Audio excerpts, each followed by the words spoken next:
کہ کس چیز کو معیار بنا کر ہم کسی چیز کو مثبت کہیں اور کسی چیز کو منفی کہیں. جب تک وہ چیز واضح نہیں ہوگی، وہ معیار واضح نہیں ہوگا، ہم مثبت اور منفی کی بھی پہچان نہیں کر سکیں گے. ایگزیکٹلی. تو گلگت بلتستان کی جو ثقافت ہے اسے بھی پرکھنے کے لیے ہمیں ایک معیار مقرر کرنا چاہیے. تو میرے حساب سے دین کے سوا کوئی چیز ایسی نہیں ہے جسے معیار بنایا جا سکے. یعنی جو چیز دین کے معیار پہ اترتے ہیں وہی ثقافت ہے، وہ مثبت ثقافت، وہ مثبت پہلو ہے ثقافت کا. دیکھیے جی، یہ انسان جہاں کہیں بھی ہے، یہ سبھی انسان اللہ کی مخلوق ہیں. اس سے تو سوائے ایک چھوٹے سے طبقے جو ملحدین کا ہے، کوئی بھی انکاری نہیں ہے کہ خدا اس کائنات کا اور اس انسان کا خالق ہے. جو بھی کسی چیز کا خالق ہوتا ہے وہ اس کو بہتر جانتا ہے، اور اس کے بارے میں جو فیصلے کرتا ہے وہی صحیح فیصلے ہوتے ہیں، بالکل صحیح بات. اچھے فیصلے ہوتے ہیں. اب انسان یہاں ثقافت طے کرے کہ یہ میری ثقافت ہونی چاہیے، یہ میری تہذیب ہونی چاہیے، یہ میری بود و باش ہونی چاہیے. انسان نہ اپنے بارے میں اس طرح جانتا ہے، نہ ہی اس اپنا پس منظر جانتا ہے. محدود پیمانے پر اپنے بارے میں، اپنے ارد گرد کے بارے میں اور دیگر اشیاء عالم اور مخلوقات عالم کے بارے میں محدود معلومات رکھتا ہے.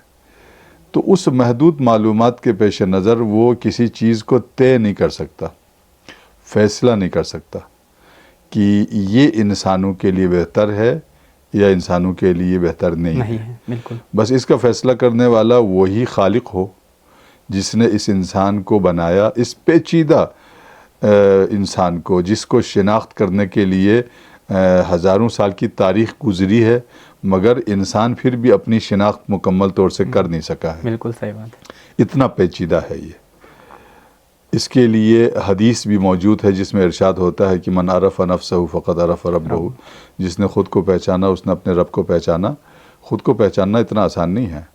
بس انسانوں کو، انسانوں کی خصوصیات کو، انسانوں کی جسمانی خصوصیات کو، روحانی خصوصیات کو، نفسیاتی خصوصیات کو اور انسان کی انسانیت کو سمجھنے کے لیے جتنا بھی گہرا مطالعہ کیا جائے، وسیع پیمانے پر بھی اگر انسان پڑھے لکھے اور اسے طویل العمر بھی خدا قرار دے تب بھی وہ پڑھتا رہے، یہ دعویٰ نہیں کر سکتا کہ انسان کو میں نے پورے طور سے سمجھ لیا.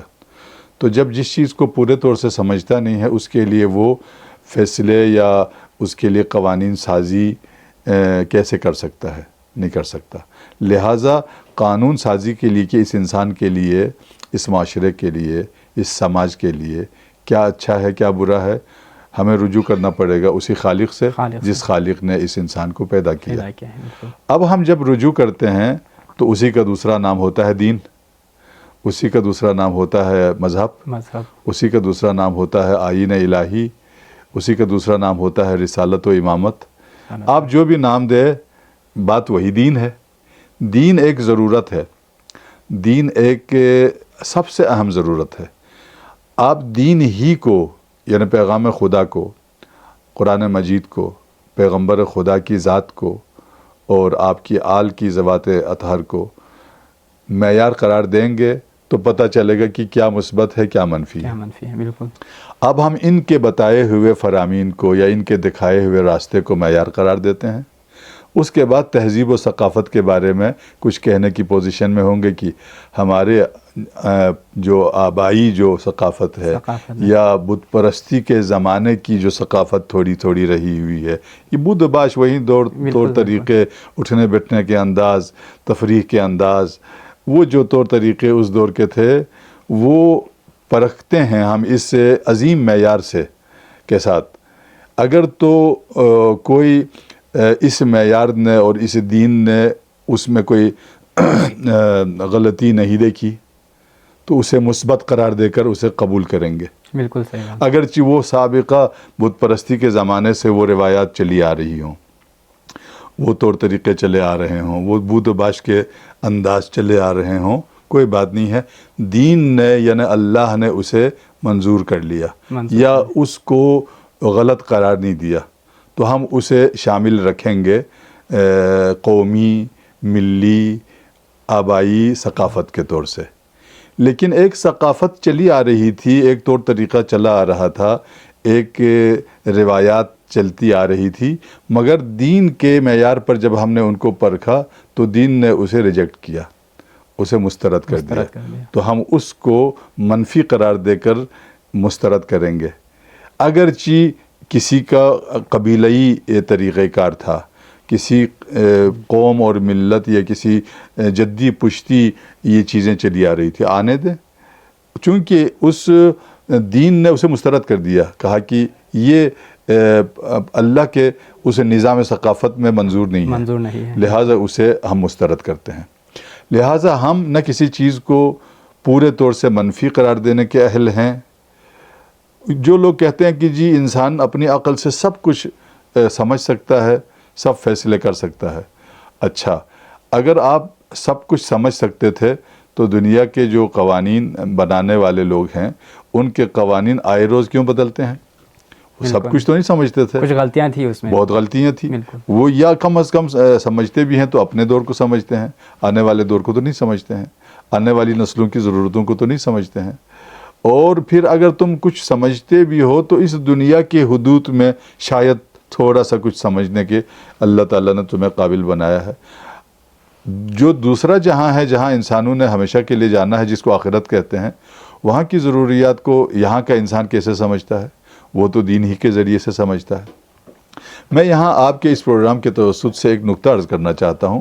ایک غلط فہمی جو پیدا کی جاتی ہے یا ایک شبہ جو پیدا کیا جاتا ہے وہ یہ ہے کہ دین الگ ہے، ثقافت الگ ہے، سیاست الگ ہے، پتہ نہیں وہ الگ ہے، یہ الگ ہے، تعلیم الگ ہے، ترقی الگ ہے۔ یہ تو پھر اس تحریف شدہ عیسائیت کا طرز تفکر ہے کہ وہ دین کو دیوار سے لگا کر، تھوڑا اشارہ کرا گا ان کی، ہاں جی، دین کو انسانی زندگی سے نکال کر اس کو ایک طرف کر دو اور مادر پدر آزاد ہو کے سوچتے رہو، کرتے رہو، کھاتے رہو، پیتے رہو۔ یہ تو ایک حیوانی زندگی تو کہلائے گی، ایک انسانی اور ایک اسلامی زندگی تو نہیں کہلائے گی۔ بالکل۔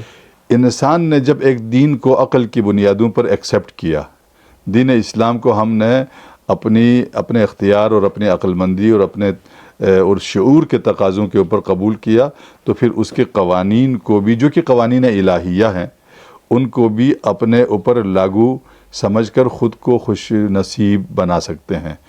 تو یہ کیسے کہہ سکتے ہیں کہ جی ثقافت الگ ہے، دین الگ ہے؟ حقیقت میں کوئی چیز ایک دوسرے سے الگ نہیں ہے، ہر چیز ایک دوسرے سے ملی ہوئی ہے۔ گویا دین ایک پہلو کو سنبھالنے والی چیز نہیں ہے، دین انسان کی زندگی کے تمام پہلوؤں کو احاطہ کرنے والا ایک قانون ہے، ایک دستور ہے، کہ جس میں اس کے کھانے پینے کا انداز ہے، جس میں اس کے تفریح کے جو طریقے ہیں، جس میں اس کے شادی بیاہ کے طریقے ہیں، جس کے اندر اس کی تعلیم اور طور طریقے ہیں تعلیم کے، تربیت کے، سیاسیات کے، عسکری معاملات کے، خارجہ تعلقات ہیں، داخلی پالیسیز ہیں، اس کے اندر جو ہے وہ دوستوں کے ساتھ جو برتاؤ ہے، دشمنوں کے ساتھ جو برتاؤ ہے، اہل خانہ کے ساتھ جو برتاؤ ہے، نظام عادل ہے۔ دین کسی بھی پہلو کو تشنا نہیں چھوڑتا، بالکل صحیح بات ہے، زندگی کے تمام پہلوؤں کا احاطہ کرتا ہے اور انسان کو اس جہان میں بھی خوش نصیب بناتا ہے اور اس جہان میں بھی کامیاب اور کامران بناتا ہے۔ تو ایسے میں کون مسلمان کہہ سکتا ہے کہ دین علیحدہ ہے، ثقافت علیحدہ ہے، دین علیحدہ ہے، سیاست علیحدہ ہے، دین علیحدہ ہے، عسکری نظام علیحدہ ہے، دین علیحدہ ہے، اقتصاد علیحدہ ہے، دین ایک الگ چیز ہے، سماج علیحدہ چیز نہیں، یہ کوئی عقل مند اور ذی شعور مسلمان نہ سمجھ سکتا ہے، ایسا نہ کہہ سکتا ہے۔